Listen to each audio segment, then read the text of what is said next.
అదరకొట్టే కారం రంగు రుచి ఆచి కారం పొడి. విశాఖలో భీకర గాలులు బీభత్సాన్ని సృష్టించాయి. తీవ్ర వాయుగుండం ప్రభావంతో గాలులకు చెట్లన్నీ కూడా కూకటివేలతో కూలిపోయాయి. హోర్డింగ్ పడి ప్రమాదకరంగా మారుతున్నాయి. ద్వారకానగర్లో భారీ చెట్టు కారుపై పడిపోయింది. 2 వీలర్లు రోడ్డుపై నడపలేకపోతున్నారు.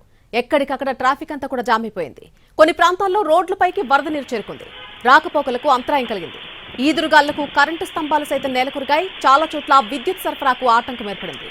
జీవీఎంసీ అధికారులు సహాయక చర్యలను ముమ్మరం చేశారు. ఈదురుగాళ్ల దాటికి జీవీఎంసీ కార్యాలయం సమీపంలో భారీ వృక్షం కూలిపోయింది. పార్కింగ్ లో ఉన్న లారీ కారుపై చెట్టు పడింది. అలాగే రేడియో స్టేషన్ దగ్గర మరొక చెట్టు కూలిపోయింది.